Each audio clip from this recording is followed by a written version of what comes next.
وقل رب زدني علما. Donc, je vous dis l'importance d'une femme pieuse aux côtés d'un homme. C'est très, très important. Donc, les sœurs, craignez Allah Azza wa Jal. Sachez que Shaitan, Iblis, il est à l'afflux. Il essaie d'embellir la désobéissance à la femme, toujours. Lui, il essaie de tout faire pour que la femme, elle désobéisse à son mari. Shaitan, il essaie de détruire les couples où il y a de l'entente, où les relations sont amicales, où il y a de l'amour, il y a de l'affection. Bah, Shaitan, il essaie toujours de s'introduire là-bas et pour essayer de détruire. Et il passe par là. Ouais, mais c'est qui, lui? Depuis quand? Comment ça, hein? Il te donne des ordres. T'es pas mieux que lui, etc., etc. Avant que tu te maries avec lui, tu étais libre, tu fais ce que tu veux. Et il vient, il impose sa loi, etc. Il essaie de te mettre toutes sortes de n'importe quoi dans ta tête pour que toi, tu désobéisses et tu suis son chemin qui va mener en enfer. C'est pour ça Allah Azza wa Jalla a dit Inna shaytana lakum aduwwun. Shaitan, c'est un ennemi déclaré. Fattakhidhuhu aduwwa. Prenez-le comme Allah, prenez-le comme ennemi. Pourquoi? Innama yad'u hizbahu, car lui, il appelle ses partisans min ashabi sa'ir, de faire partie des gens qui sont dans l'enfer. Donc, quand tu lui obéis, Shaitan, bah, tu vas aller en enfer. Entre une femme et un mari, il n'y a pas de fierté ici. Wallahi al-azim, il n'y a pas de fierté. Une femme, quand tu obéis à ton mari, ce n'est pas t'obéir à ton mari seulement, mais tu obéis à Allah Azza wa Jal. Beaucoup, elles n'ont pas compris ça. En obéissant à ton mari, bah, c'est à Allah que tu as obéi. En obéissant à ton mari, on t'écrit des hasanats parce que c'est Allah qui te l'a ordonné. Ce n'est pas juste je l'obéis pour obéir, mais le fait de l'obéir, c'est un acte d'adoration. Comme si tu faisais la prière, comme si tu jeûnais le mois du Ramadan. Bah, le fait d'obéir à ton mari, c'est la même chose. Quand tu sais que tu obéis à ton mari pour Allah, que ton mari, toi, il te respecte ou pas, toi, tu le fais pour Allah et le reste, c'est son problème à lui. Toi, regarde, toi.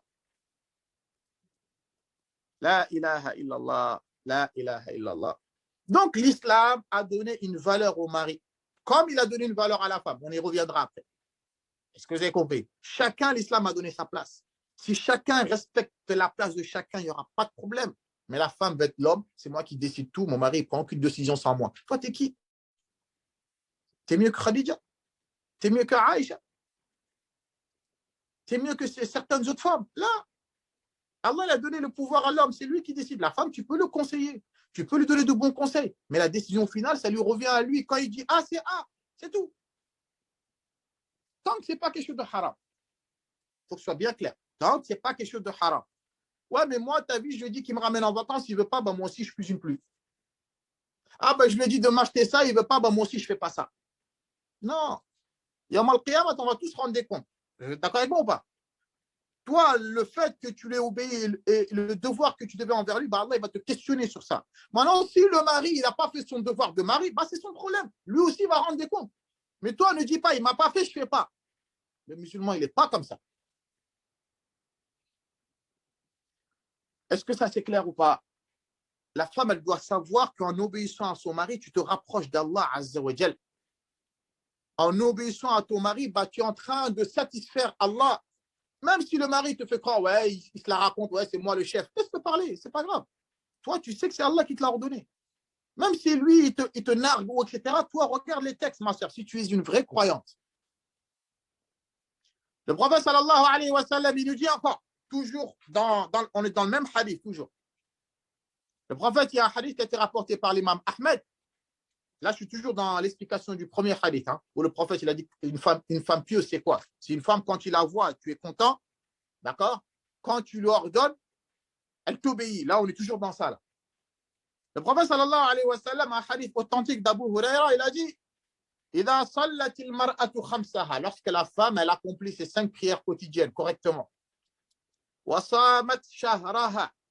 elle a jeûné le mois du Ramadan correctement, et elle a préservé sa chasteté, elle n'a pas commis l'adultère, elle ne connaît pas d'autre homme que toi, elle ne trahit pas son mari, elle ne trompe pas son mari dans le haram, et elle obéit à son mari. C'est pas moi qui parle, c'est le prophète qui parle encore. On lui dira à cette femme-là, entre au paradis, min ayyi abwabil jannati shi'ti, par les 8 portes du paradis, n'importe laquelle tu veux, rentre par n'importe quelle des 8 portes tu souhaites. On va lui donner le choix yawm al-qiyam. C'est pas seulement celle qui fait la prière. Mais là, le prophète, il pouvait dire la femme qui fait la prière, qui fait le jeûne, et khalas. Mais il a dit, et celle qu'obéit à son mari, car c'est un acte d'adoration, je vous le dis tout à l'heure. Allah Azza wa Jalla, il a donné un grand rang, un grand mérite, yawm al-qiyamah, à la femme. Bien sûr, avant de donner le droit de ton mari, tu donnes le droit d'Allah Azza wa Jalla d'abord. Tu fais les 5 prières, d'accord, tu jeûnes, d'accord, tu préserves ta chasteté, tu ne commets pas la fornication ni l'adultère, et tu obéis à ton mari. Bah, yawm al-qiyamah, on va te mettre devant le paradis, on va te dire, choisis n'importe quelle porte que tu veux et rentre par celle-ci. Mais ça, on ne va pas le faire à l'homme. Ça, c'est spécifique à la femme. Est-ce que vous avez compris ça ou pas? Voilà. Le prophète sallallahu alayhi wa sallam, il nous dit encore, les frères et sœurs, un hadith authentique encore. Le prophète, il a dit, wa nisa'ukum min ahli al-jannah, les femmes du paradis. Ce sont qui les femmes du paradis? Écoutez les frères et sœurs, hein, écoutez les sœurs, si vous faites parmi ces femmes-là ou pas. Le prophète, il a dit, wa nisa'ukum min ahli al-jannah, et vos femmes du paradis, ce sont qui? Al-wadudu, les femmes affectueuses. C'est comme ça qu'on dit? Les femmes affectueuses, les femmes douces, les femmes que leur mari aime. Une femme qui se fait aimer par son mari. Ça, c'est pas interdit, ça. Même l'homme et la femme. C'est pas, tu te fais beau avant quand tu fais la muqabala, etc. Mais même après que tu maries ton mari, tu continues à le draguer encore. Tu continues à le séduire encore. Le mari, pareil. C'est pas, je l'ai eu, ça y est, c'est bon. Non, tu continues à te faire beau, comme on va le voir. Tu continues à la séduire. Le prophète, il a dit, les femmes du paradis, ce sont les femmes affectueuses qui se font aimer par leur mari. Elles font tout ce qu'il aime pour qu'il l'aime encore plus. Al-Waloud, ce sont des femmes qui font des enfants. Ce sont des femmes qui enfantent. Écoutez bien, c'est pas moi qui parle. Le prophète, il a dit, les femmes du paradis, ce sont des femmes qui se font aimer par leur mari. Elles sont belles, elles sont gentilles, elles l'aident, etc., etc. Elles ne l'insultent pas, ne le parlent pas mal, etc., etc. Le prophète, il a dit, Al-Waloud, ce sont des femmes qui font des enfants. Bien sûr, si elles en ont la capacité, bien sûr. Al-Aoud ala zawjiha, ce sont des femmes qui reviennent vers leur mari. Écoutez bien. Le prophète, il a dit, Al-Aoud, ce sont des femmes qui reviennent à leur mari lorsque le mari est en colère. La femme, elle n'est pas parfaite. Elle peut faire des erreurs. Des fois, le mari, tu te mets en colère. Le prophète, il a dit, ces femmes-là, du paradis, ce sont des femmes, quand elles sont en colère, qu'est-ce qu'elles font? Elles viennent vers leur mari, elles le prennent par la main. Elle met sa main dans sa main. Et qu'est-ce qu'elle lui dit?